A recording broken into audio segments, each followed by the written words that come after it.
I'm Reggie Adams. I'm from North Memphis, Tennessee, and I'm a V3 featherweight fighter. And growing up in Memphis, it was hard. We lived in a rough neighborhood, so, I did get in a little trouble, but my mom worked hard and, she wanted the best for us, so she moved us from North Memphis to Cordova. My mom was always supportive of anything that I did. I actually started wrestling in the 6th grade. She was like, if you want to do it, I support you. And I felt in love with it. My name is Eric McMahon. I work for the NBA here with the Memphis Grizzlies. I've been Grizz, the mascot, for the past 12 years. I've trained at Memphis Judo and Jiu-Jitsu for a number of years. I first met Reggie maybe about 4 or 5 years ago when he first came into the gym. He was really raw. You can tell he had immense athleticism, and you can tell he just really thrives in that gym setting. What made me get into MMA was I was looking for a void to fill once I left wrestling, and Jaleel is an old wrestling buddy of mine, and he was like, come in, check it out if you're not doing anything. And so I came to the gym and I started training. I get to work around a lot of exceptional athletes. I put Reggie into that same category. He is an exceptional athlete, and that makes him be able to just soak up everything like a sponge. My whole team, we're not a team, we're a family. Brian is the head coach. He does a phenomenal job prepping me for my fight. She's a good mentor as well. I feel like if I would have been anywhere else, I would have probably reached my ceiling, but being at Memphis Judo and Jiu-Jitsu, every day I come in and learn something new. We're always eager to teach each other, to help each other. What I notice about Memphis Judo and Jiu-Jitsu is that they are really the highest quality fighters in the region, and Reggie being a prime example of that. My favorite thing to do is spar. It gives me a different look and a different reaction from everyone. Everyone likes to brawl, but once it goes to the ground, I feel at home. I have control of the situation no matter what. I'm always trying to get better.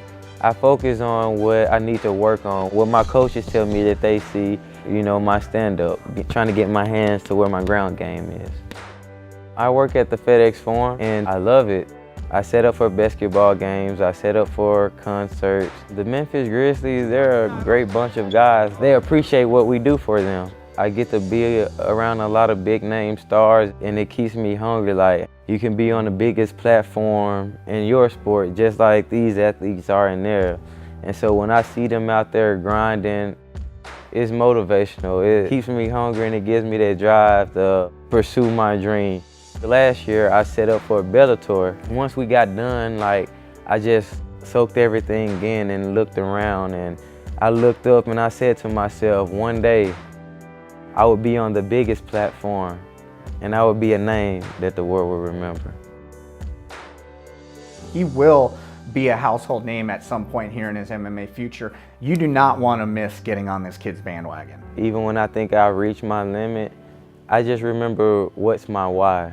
Why am I putting myself through this? My why is my family, from my baby sister to my 3 brothers to my mother. I don't want to just change my life. I want to be able to change my family's life. In 5 fights from now, I definitely see myself in the UFC. 10 fights from now, I want to be able to be in the rankings with Mighty Mouse. When I look at fighters that's at the top of the sport, I have to be better than that if I want to make it. Before I fight, I like to clear my mind, get a peace of mind, get away from all my surroundings and distractions, envision myself fighting and get myself prepared mentally. The Memphis Grizzlies is like an institution here, and now V3 is becoming an institution. It's all about a culture that V3 has embedded themselves here in Memphis, and the two just go hand in hand. A lot of people see bad in my city, but I look at my city and I see a prospering city. And with a promotion like V3 in it, V3 brings a light to Memphis. I have not missed a single fight. He may be a beast in the cage, but when it comes to me, he's a wimp. I'm fighting Sean Allen November the 18th, and I promise you to put on a show like you've never seen before.